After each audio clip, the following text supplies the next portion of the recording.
Welcome to Shepherd's Coffee Talk. We have a very inspiring story today that we want to share with you. Seema Aurora is our guest. She's the founder of Tag HR, 30 plus years in business here in Ottawa with a national presence for the company. But Seema's story is really interesting. That's what we wanted to sort of get into a little bit, because you were born in Hungary. You're the daughter of a diplomat. Fill us in on how you got to be in Ottawa with Tag HR. So as you said, my dad was in fact a diplomat with the Indian Foreign Service. So both my parents are of Indian origin, and we were stationed in Budapest, Hungary, which is where I was born.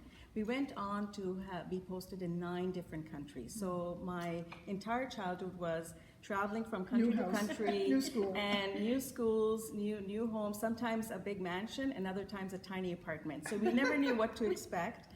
And moreover, it's interesting, I had a very good education because it was American schools, British schools, sometimes by correspondence as well. But at the same time, I have no childhood friends. Because that was before the days of the internet, and we would write letters for a couple of months, and then gradually you lose contact and so on.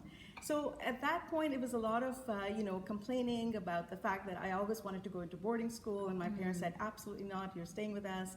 So, and I had two younger siblings as well, so it was good to keep the family unit together.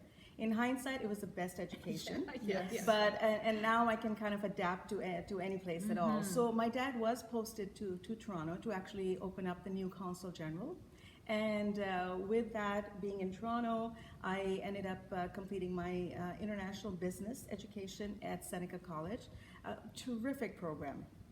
And I've had visions of following in my dad's footsteps, and perhaps joining the diplomatic corps. Exactly, or working with, let's say, CEDA or so on. So when I moved to Ottawa, lo and behold, the government had a freeze on hiring. So all of a sudden I land here and I'm thinking, what am I going to do? So somebody referred me to a staffing company, and I said, what is a staffing company? And I ended up registering with a couple of staffing companies. And I would literally get calls at 6 a.m. in the morning to say, be at such and such a place by 8 a.m. And I would happily go. And they used to laugh at me afterwards to say, you didn't even ask what you were getting paid. I didn't care. I didn't care what I was going to be doing. I was just happy to be working. Exactly. So a few months in, and that's how I ended up, being in the staffing industry. All of that, what you've just explained, really tells me the story of who you are as a business person. Adaptable. The thing is, many people who have ties to people in their past are often attached to their past. And you're a forward thinker, you're looking forward, you have great plans, big imagination, and you have a company now that stretches across Canada, and mainly in, you work with government but also private industry, and you say you're moving more now into consulting rather than placement. I guess the business of placement changes too. Absolutely, and I think all that you mentioned is all great. You don't know it when you're going forward, but sometimes I feel that when you don't have too many options, you only have to forge ahead. So it's kind of like there's no other choice. But as far as the consulting element goes, we have built up such great relationships with a lot of the candidates that have worked with us for so long. We've in fact placed people over the years that have gone on to become our clients. So it's a natural occurrence that now these people have formed their own mini corporations and still need the assistance with getting placed. So they come back to us and we look at opportunities to work with them. So it becomes a lot more grounded in terms of maintaining those bigger relationships. Right. Now, when you're talking about staffing, unemployment is at a record low. That's apparently the real challenge today, is to trying to find people to work. Do you see that in your industry? Absolutely. Yeah, so, it must be for big. instance, this is in the staffing world, this is actually considered to be a positive situation where the demand is high but the supply is low. But in reality, it's really difficult. Retention is very difficult because people are being wooed even after they get a great position. If somebody else offers them a little bit more, or they're happy to sort of jump ship. So there are a lot of challenges in this area, and also with the cannabis industry really booming right now. That's a big draw for a lot of people, Amazon is also setting up, Right. a distribution center over here. So, but you know what? It's all good. It's all a positive situation. And then we also have the opportunity for the Western Alberta candidates and BC candidates to perhaps look at moving, and a lot of them are moving. Right. They are Torontonians, relocating. that's right. So Torontonians are relocating because of the price of real estate. Exactly, it's terrible in Yes, Toronto. oh my the goodness, prices. oh my goodness. So Ottawa is a great draw. Right.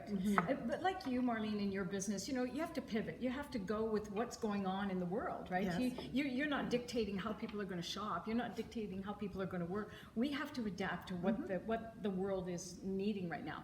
Now, your business, not by design, you tell me, is 80% women. Talk about that.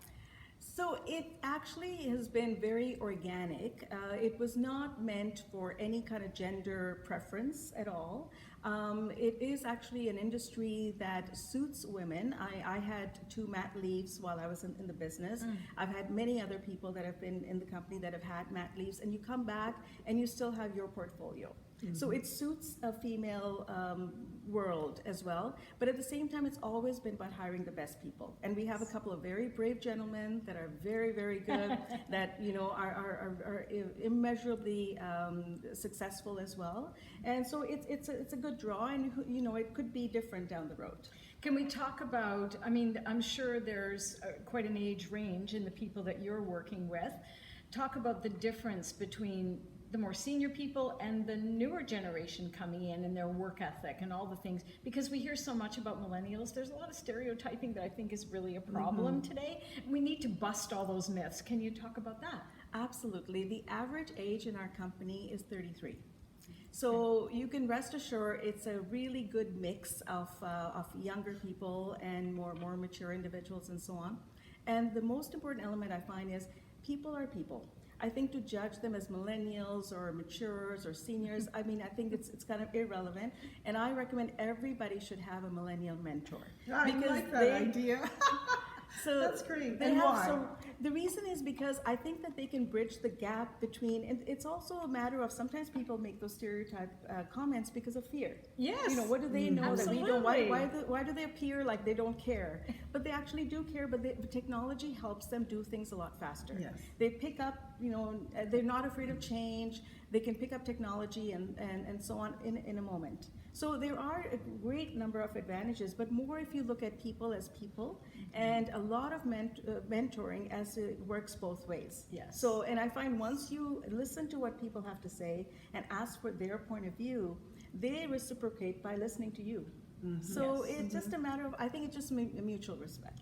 Seema, just to close out, what is the best lesson, life lesson, let's say, you've learned from having this business and being in this world? There's so many lessons, and I think if I'd known what I know now, I honestly feel that I could have done so much more. So I feel the couple of things I'll actually answer that with saying never give up. Yeah. Never ever give up, because just before you're going to give up, the best things are around the corner. And the second I would say is surround yourself with really positive, supportive people.